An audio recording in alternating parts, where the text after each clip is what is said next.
Thank you very much. We have the one and only, the man, the myth, the legend, Steve Leigh in the house. Do you want to introduce yourself first? Well, thanks for having this. This is a great idea. Yeah, I've been a socialist for 55 years, and it's great to talk about it all the time. I love it. Hell yes. And you do talk about it a lot, and we love that about you because you are truly just an organizing machine. I don't think anybody has talked quite so much about communism in their entire life other than our very own. And it's such a testament to us all because you're still doing it. So let me introduce, of course, myself. I'm Justice, and I've been a member of SRS since our start in 2019, but I was even with you, Steve, before that with the ISO, now defunct, way back before. I guess I started around like 2017. And hi, I'm Logan. I joined SRS about a year ago, and I love it. I've learned so much in the past year, and I still have so much to learn, so I'm excited. Okay, so we're calling this the Cadre Q&A for our national group Red Spark. So the first question here is just a little terminology. What exactly is Cadre, and why do we call ourselves, a cadre building organization? Okay. Well, cadre was originally a military term. It meant a small group of people who could form a new unit, and so that's the way we look at cadre in a socialist organization. It's people who understand the politics, know how to carry them out, have the various skills they need to do that, and can help build the new branch if necessary. All right. Well, we haven't really gotten to the military part of the revolution. So focused, dialed in, and on track, that is the role of cadre, especially when it comes to the bigger political questions, handling things that even folks like me who have been around for a while, but especially folks like Logan who are just getting started, have not really experienced, So, I mean, in your estimation here, what is the benefit of a cadre organization? I think the benefit of a cadre organization is getting people who are really educated, have really solid politics, because those politics are really important to have clarity about, because they inform things like our tactics moving forward and how we relate to other socialist organizations, how we relate to the major democratic parties, what we can learn from history, things like that are going to be so important in moving forward in a way that's not just a dead end. Yeah. Oh, and there are a lot of dead ends. So, okay, well, before we become cadre, we have to become radicalized, right? So going very back, if you can picture a young Steve in your mind, what sort of set you on this path? What were the events that radicalized you in your youth? Wow. Well, I grew up in a very conservative family, and I believed that America was a democracy, and it was a place where people could advance and could pull themselves up by their bootstraps, and that's where I started out. And then I became exposed to the real world. I spent a summer in a migrant labor camp as in a recreation program, which is actually organized by a church, and that's where I first came face to face with real poverty. And so that's one thing that radicalized me. And then I was also kind of libertarian, and I was opposed to the draft. So I became active in organizing against the draft. And then that led me to being against the Vietnam War. And at the same time, I was also supportive of the United Farm Workers and their grape and lettuce boycotts. And that also further radicalized me. So I became kind of a reformed socialist until I discovered that there was a successful revolution. The first thing that got me interested was the Spanish Civil War. I read an essay by, of all people, Noam Chomsky, about how the Spanish Civil War and how the workers were actually beginning to run society. And that's why I decided I could be a revolutionary. Fascinating. I mean, the church, Noam Chomsky, some really people who I often are considered to kind of push people away from the revolutionary socialism kind of ideology, can be instrumental, I guess, in your roundabout way. To tell my story about radicalization, when I was a student at the University of Washington back in I guess it was 2015, I was really vaguely aware of some of what's going on campus, some of the student groups that were kind of doing some activism, particularly around Black Lives Matter at the time.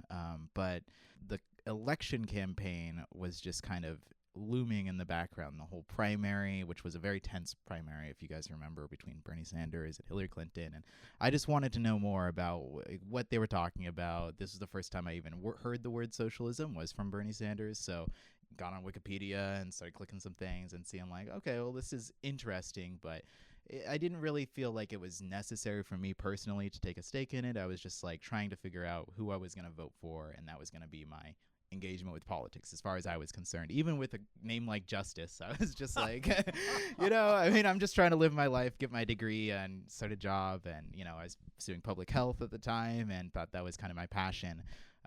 But it was actually, I think it was Steven who was had a newspaper and was talking with people on Red Square and just like asking students, who are you voting for? What are your thoughts on this election, etc. And I think he had like some red glasses on or something. It really tried to stand out. And I'm just like, you look like you know what you're talking about. You're really about this life. What do you think about the Green Party candidate, Jill Stein? And he was like, I really feel like our pathway out of this crisis with the climate change and everything else doesn't involve exclusively electoral politics. And that was the first time anybody had told me something like that. And so I was just like, is it something about the newspaper? Like, tell me more. And we talked briefly about, some of the on-campus organizing stuff, some of the connection between social justice, particularly Black liberation and socialism. There was a kind of study group, and all of that was just kind of happening as one of many different things I was exploring at the time until the election, with the very unexpected election of Donald Trump and the massive protests that broke out that night. And I remember sitting there in the room with my friends, my college friends. We were just like watching this all unfold on TV. They were like, some of them were crying. It was just like a crisis. And I was like, well, we should go out there, join the protests and see what's happening. And they looked at me like I had like 3 heads. They're like, are you crazy? They're going to burn shit out there. You want to go out there?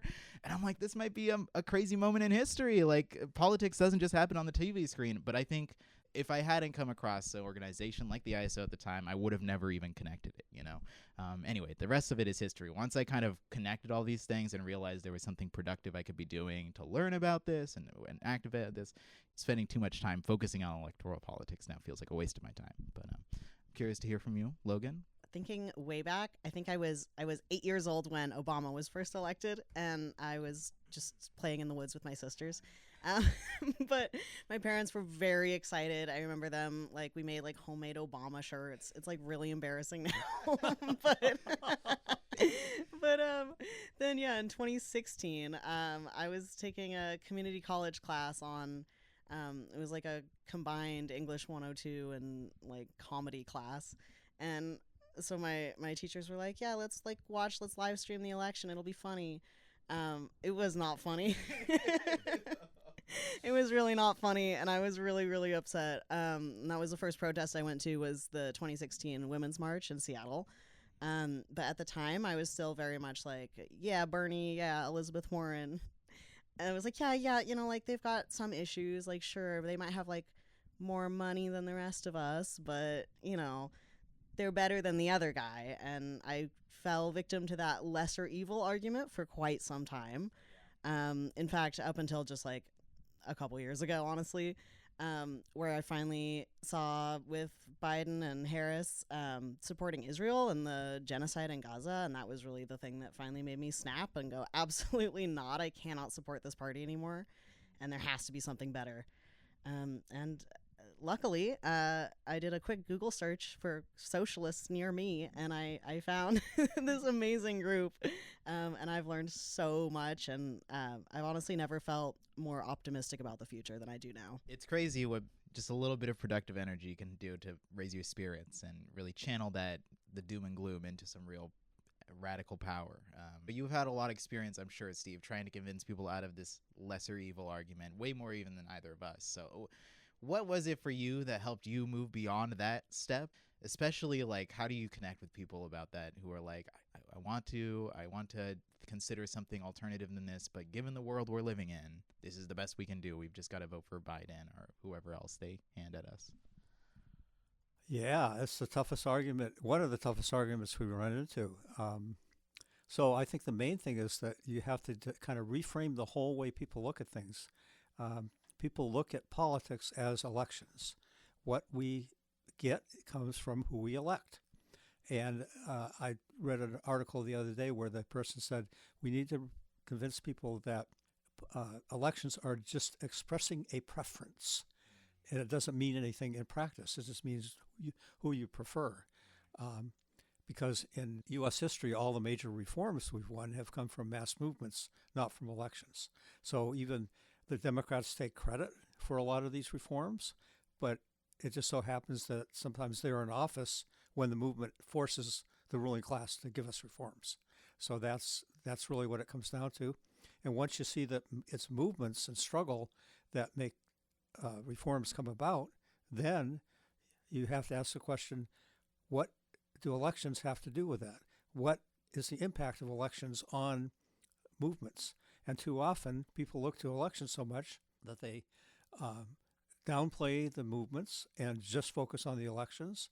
And if there's a contradiction where the Democrats say, oh, don't protest because that'll upset our ability to get elected, then people go with that. And so the saying is that the Democratic Party has been the graveyard of social movements, and I think that's accurate because people just look to the Democrats so much that they downplay the movements and weaken the movement's ability to make changes. Once the Democrats get in, a lot of times the movements decline. So we saw that under Bill Clinton. The abortion rights movement fell down, et cetera, et cetera. Those kind of things happen because they are co-opted. As we all know, Obama was called the deporter-in-chief, being the biggest deporter up until that time of anyone, and still probably holds, in some respects, probably still holds that title.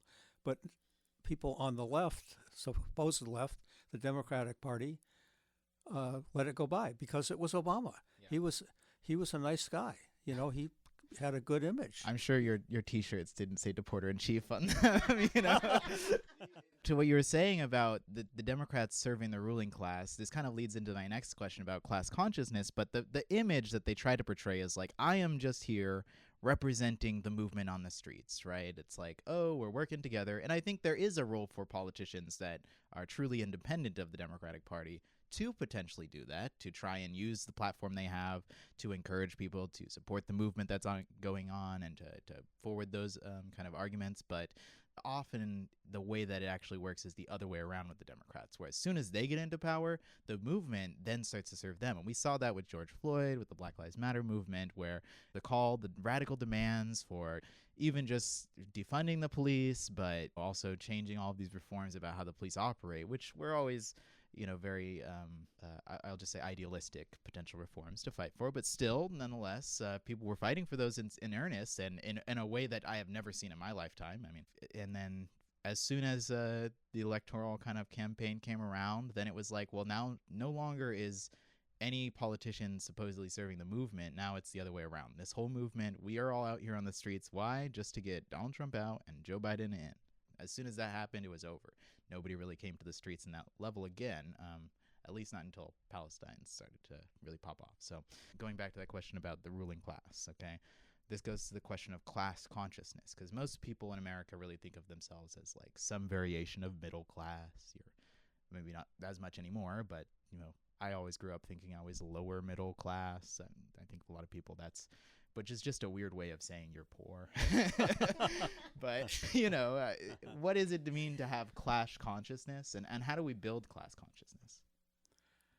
Well, class consciousness means people understand that there's a fundamental conflict in their interests and the interests of the ruling class, and really that they should fight to pursue their class interests, working class interests, against the ruling class. So too often people have the idea that they can get along with their boss, that the boss really has their best interests at heart, or at least isn't really the enemy, that kind of stuff. And so we have to try to convince people of that. But convincing people of class consciousness is our job as Marxists, but it is also something that capitalists instill in workers. So Marx talked about the working class being the grave diggers of capitalism, because workers learn on the job. They learn that they're oppressed and exploited. And it's our job to try to crystallize and concretize that feeling. But the primary way people get class consciousness is not by reading Capital or hearing from Marxists. It is by being hit up the side of the head by the bosses. Yeah. The boss is our best organizer, as we like to say in the labor movement. Yeah, no, I don't think I've ever had a boss that I particularly liked, but but yeah, I think one of my first experiences, or I guess my first experience with like really feeling like it was top versus bottom was when I worked in the dining halls. Like I went to college at the University of Washington, and I worked in the dining halls there. And at the end of the day, they would tell us that we had to throw out all the sandwiches and like all the leftover food, even though it was like perfectly good. And they were like, yeah, and if anyone like, you can't take it out of the trash, or you can't like take it home because that's stealing from the university. And it just really pissed me off, and I didn't really have the words to say why, but I just like felt like that was wrong, and I was just gonna do it anyway, and I did. And I took those sandwiches home. By God. Yes! Liberate the sandwich. Sandwiches for the people.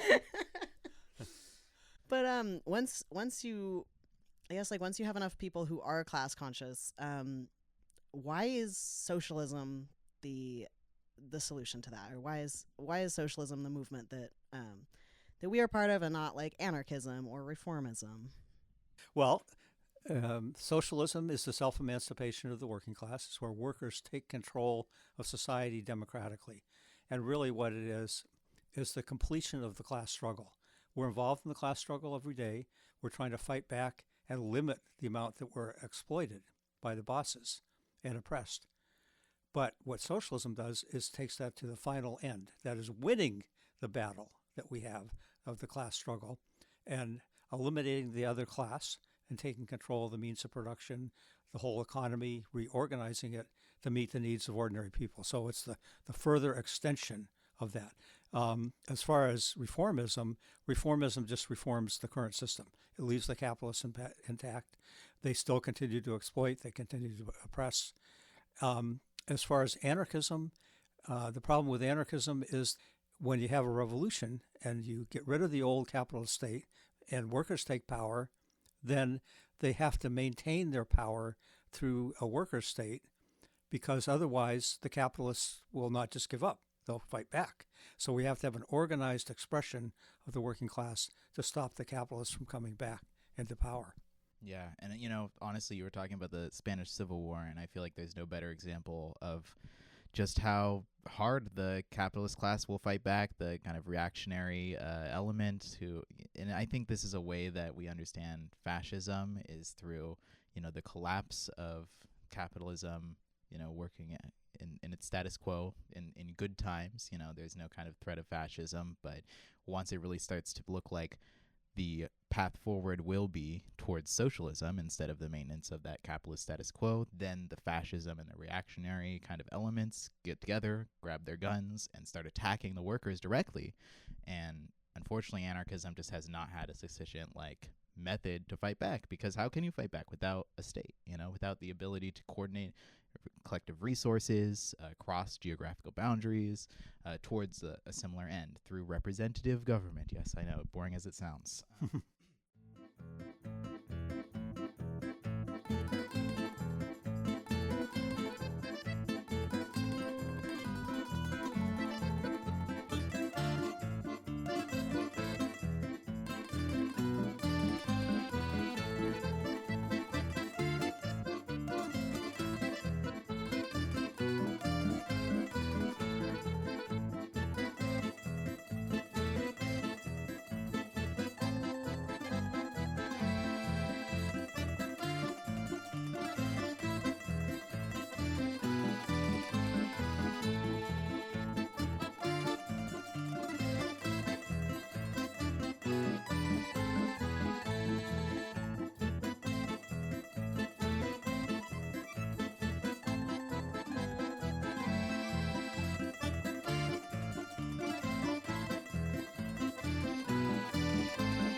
actually wanted to say a little more about our particular perspective on socialism, because, of course, there are many people now who would call themselves socialists in America, which I think is a great development. I'm very glad to be a part of a generation of people who are finally starting to learn that socialism has its place in our understanding of politics in America. But we specifically look to revolutionary leaders like Trotsky, Lenin, and Luxemburg, as well as many others who we consider this to be kind of this political tradition that we follow, dating all the way back from Marx itself. So tell me a little bit more about why you feel like revolutionary socialism has its role in our understanding of socialism, as opposed to someone like, I don't know, AOC, Mamdani, or even, like Mao or Stalin. Okay.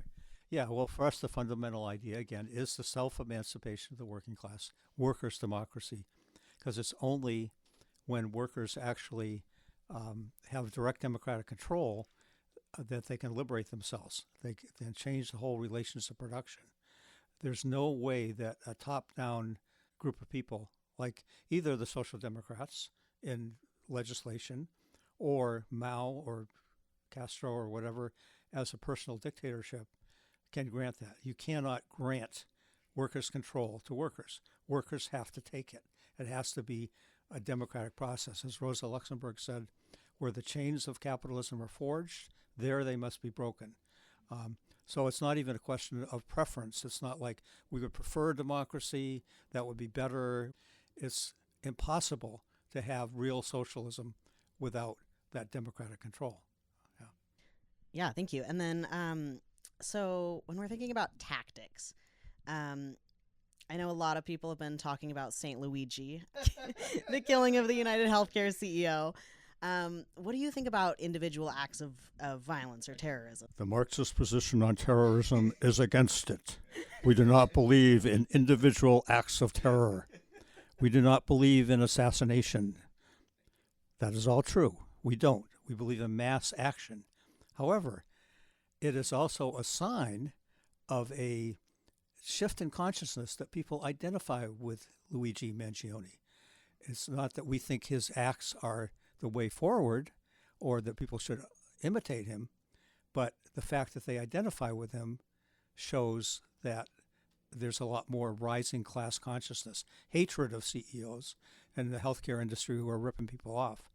But it's really true that if that's all people get out of that, that's all they follow out of that, it's not going to do any good. It has to be mass struggle to actually change the way the whole economy is organized. It does feel like, to some degree, whether it's grasping towards someone like Mamdani or Luigi, it is sort of displacing the real responsibility we all have, because, like nothing is going to change just because somebody comes in. I think it was Eugene Debs, who said, if I could lead you to the promised land, I wouldn't, because someone could lead you right out of it. It's like the hope that I think many liberals are actually having right now, that someone is just going to get a lucky shot at Trump and then it'll all end and we'll go back to normal, is like just as ridiculously naive as anything that the right wing thinks about how power works. We actually need to build the power in our communities to make this change, and especially in our workplace. Many people feel this burning urgency to do something. It seems like the general expression has been that you find a piece of cardboard, put a beautiful message on there, maybe some artwork, carry that through the streets. Maybe there's some chance, if you're lucky, someone brings a bullhorn and you have some real energy going, but then it kind of all dissipates. You just kind of go home. It's not clear really what is the next step after that, and I think that has actually caused a lot of people to be pretty disillusioned. Maybe they do that one or two times, but then maybe they were out in the streets in 2020, they saw what happened with the Democrats, and now they're like, I don't see the point. What's the significance of all these social movements if they're not really like revolutionary, getting us towards socialism, as you were talking about? So how do we square that circle? And especially, I mean, you've lived through many different potentially revolutionary social movements, going all the way back to the Vietnam War, but to whether it's WTO protests, the Occupy movement, things that we weren't around for. What was it that helped you to maintain some of that energy, the momentum, and how do you see kind of the role of principled revolutionary socialists in engaging with social movements and reform movements today? Okay, good question. I think you're right that just having mass protests is not enough, but it is a start. It really shows a shift in consciousness, encourages people to fight back. Ultimately, those kind of movements have to be more disruptive of capital in order to win things from capital, because they have to feel that they need to give a concession. So that kind of level of activity is the beginning, but it needs to head in a more disruptive direction. Part of that is the labor movement. The more the labor movement can be radicalized, it can actually cut off the flow of profits in various places. So there's talk about a general strike in 2028. There was talk about a general strike on Friday, which didn't really happen. But so that's one direction towards the labor movement, using the power of workers. I think we need to have patience. It's very, very, very difficult because we're looking at the world falling apart around us. We're looking at people living on the streets here in the U.S. We're looking at the genocide in Gaza. We're looking at what's happening with Iran. We're looking at the collapse of the global climate, et cetera, et cetera. So there's a tendency for people to say, I have to do something now, and that leads to the things we were just talking about. It leads in two directions: terrorism, assassination, or voting, right? Both of which are not going to work. So we have to have a sense of urgency about organizing, to do whatever we can right now, to build whatever movements are going on right now, to have an impact, but also a feeling of patience. We have to understand that if the world is going to fundamentally change, it's because the masses of people are going to decide it needs to change. And there's no way to make that happen by, some magic wand.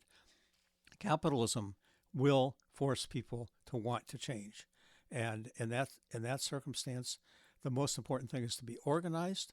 And that means we have to organize now to be prepared for later as well as now. We have to, if we don't have a strong revolutionary socialist party at the time of a revolutionary crisis, we'll be defeated by the capitalists. And we see that around the world. We saw that with the Arab Spring. We've seen that recently with Sudan, with all sorts of places around the world where things have come to a very, very close to people wanting a fundamental change, but they weren't organized enough to do it. So people have to understand that their education, collective organization and education now is essential for the ultimate goal, because in spite of the need for urgency, we've got to have that patient educational and organizational approach. So speaking of ways to organize, social media has been used a lot to get people to organize internationally. I've heard a lot of people say, they found out about these movements because of social media. We're recording a podcast right now for social media. So what do you think about social media as a tool for organization? What ways has it helped or hurt the movement? Yeah, when I first started organizing, I believe the only social media that we had was the telephone, which was very nice and very useful, but there is so much more. We used to do research for talks. Do you folks know what we had to use? The Reader's Guide to Periodical Literature, where you would go in the library and you would look up the latest article in Time magazine or whatever, and then go find the Time magazine and pull it out. And it was always be at least 2 or 3 or 4 weeks old by the time you got to that, right? So now we have instant, the internet can tell us what's going on any country in the world right now. So those, and then the use of all the various social media is really, really important. It doesn't stop us from the basics, which is actual personal organizing, talking to people. That's really still essential. But social media has really, really helped us in being able to do that. I mean, if I could say, in terms of the way that it's hurt us, the way to really motivate change in people, it's not going to be online. I hate to say it. Some people spend way too much time online, and they're writing these beautiful comments that will absolutely motivate no change whatsoever. They might change people's ideas, but to move people from that space of completely frictionless ideological debate for its own sake into movements in the streets, challenging for power, it's gonna take some heart to heart, some face to face conversations with people in the real world, right? However, I also think there are even some frictionless ideological conversations that we can't have on social media, right? I mean, it's very monitored. People are afraid to say what they actually believe because they know there will be, potential consequences to their employment, etc. So the more that we're able to use, in my mind anyway, social media to motivate people to move beyond social media and to have some really hard conversations and to start doing that organizational work, more than just creating a social media post, but actually flyering in the neighborhood, talking with people where they're at to connect people who you wouldn't be automatically shifted into this by the algorithm, but just by the fact that they live somewhere close to you, or they happen to go to work somewhere close to you, and they have to be there, just like we all have to be there. That can, in many ways, kind of bridge that gap using the power of social media, but also moving beyond it, in my mind anyway. So I'm hoping we're doing some of that with this podcast. We'll see. Okay, I got a fun one. So I believe you've said Trump is the worst president in our lifetime. Which president was the second worst, and why? That's an easy one. All of them. There's a slogan people have this: I am already against the next war. Well, we could say that I am already against the next president. No, Gavin Newsom, he's not winning it. Okay, sorry. Yeah, fair. I agree. I mean, but like we were talking about this a little bit a couple nights ago. Okay, Reagan, before he went senile, was a little bit more intelligent, even though he was just as reactionary. What about Nixon? What are people not realizing in the historical kind of retrospect about Nixon? Nixon was our last liberal president. Whoa, that's a hot take. No, actually, he was personally conservative and right-wing and grew up on anti-communism. That's how he got his first election, House of Representatives. However, under Nixon, we got the EPA. We got affirmative action, really, is when it first started. The war in Vietnam ended. However you want to describe it, there was relations with China, which is better than war, anyway. And all this happened not because Nixon was a good guy, but because he was forced to from below. And that's the lesson we need to learn about Nixon. Okay. I mean, the Bushes, they had two of them, and I don't really know that much about either their actual presidencies other than the wars they brought us into. So is there anything people need to know about Bush? First of all, do you think he killed JFK? That's one. That's one that's going around. So senior, to be clear, Bush Senior. I had never heard that one, but I really doubt it. Okay. He's the only one in the world who seems to not know where he was on the day that he was assassinated. Let me put it that way.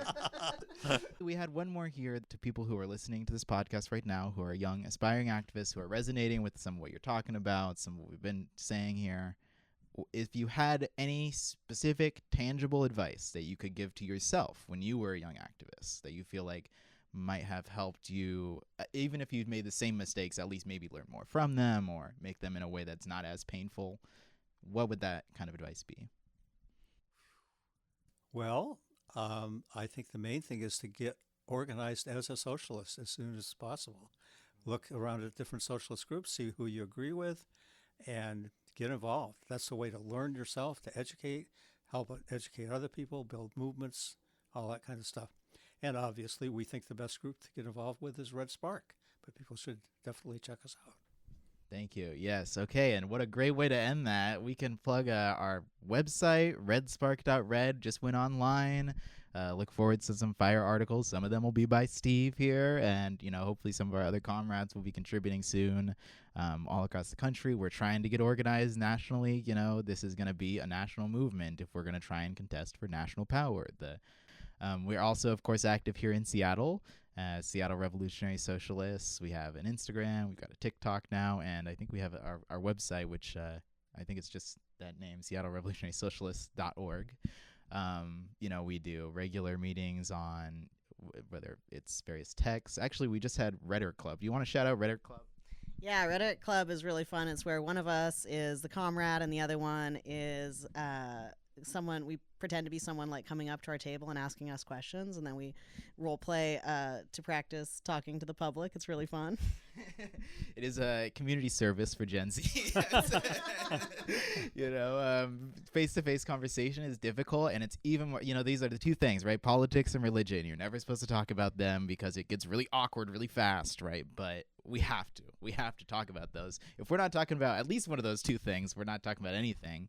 Frankly, we talk a lot less about religion than politics. So, you don't have to know much about religion to be a socialist. But I think connecting with people where they're at and moving them to an agreement, even if when you're completely at odds, is a real skill that you have to cultivate. And so that's why, even as important as it is to do all of the other things that we do as revolutionaries, learning how to talk is a very important part of our development. We also have regular book groups. We read texts. We're reading right now the Communist Manifesto. That's part of our Marxist Foundations book groups. They meet on Monday nights at 7. And then, we have our regular weekly meetings as well. We talk about kind of the news of the day, also some books that we're reading as a whole group together, various organizing that we're a part of. We kind of split the meeting in two. So first half will be kind of more informative, conversational, just learning things. And the second part will be really into the nitty gritty of how are we taking action? What are we doing together? What are we doing in the next couple weeks, couple months to forward the movement, right? So am I forgetting anything else that we got going on? If people wanted to join our Tuesday nights meetings at 7, oh, yes, of course. What would the Zoom link be for them? Well, go to the website. We have a Zoom that we meet in Seattle, but 7 p.m. Seattle isn't necessarily the best time for everyone, so they also meet in Boston, and New York will hopefully be starting soon. So, look for that on our website, and it'll probably be in the Instagram as well. Thank you very much, comrades. Thank you, Ray, for helping to produce this part of history. It's been a long time coming. I'm not going to cry, I promise. All right, I think we'll wrap it up there. Look forward to the next episode.